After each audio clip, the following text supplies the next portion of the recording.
Hi, and welcome to Boats Memory Method. My name is Sira Boats, and I'm your dementia specialist. Do you or your loved one have a problem with clutter and hoarding? This is something that can be a real problem for all of us. You may ask, why does this happen? Why do I walk into my loved one's room or home and all the items are on countertops, tabletops, coffee tables, on the kitchen countertop?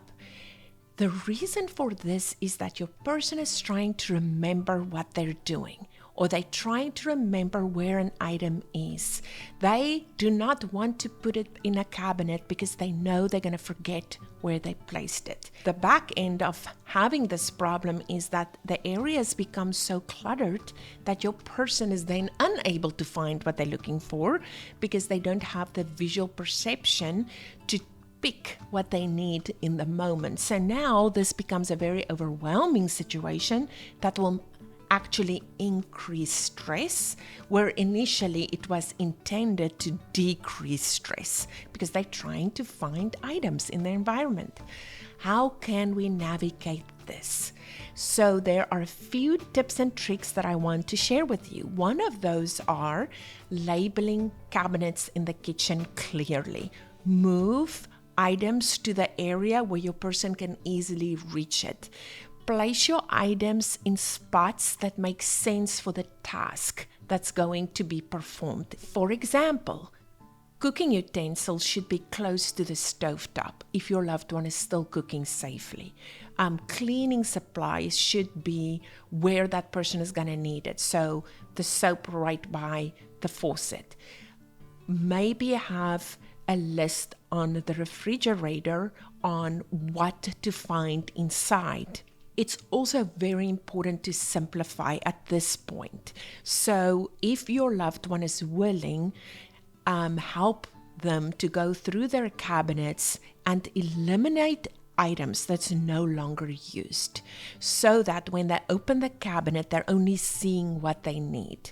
Combine this with a clear label on the outside of the cabinet, and your person will be more likely to find what they need and not keeping it out on the countertops.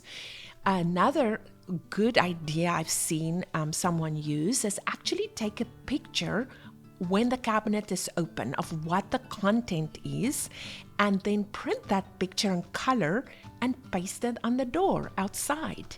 This way, the person can walk from cabinet to cabinet and look at the door to see what the contents are. And this may create in them a sense of peace and control.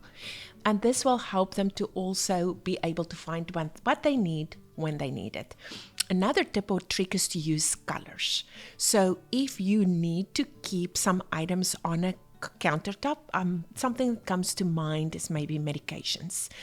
Try to use a container that's colorful and organize the medications in that container.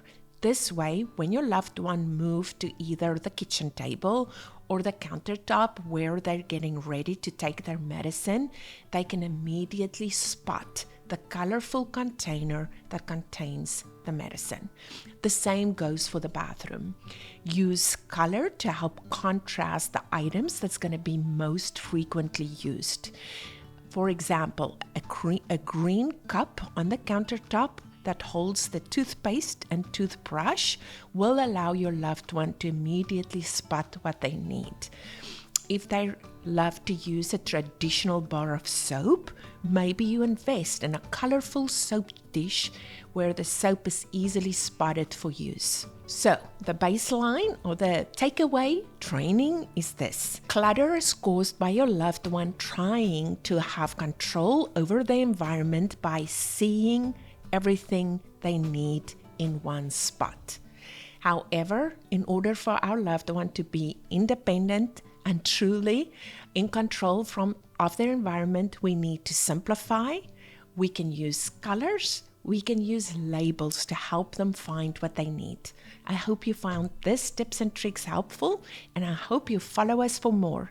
Subscribe to our YouTube channel, and you can also go to our website, boatsmemorymethod.com. That's BOTES, where you can sign up for our free newsletter and see some of the other offerings we have. See you later.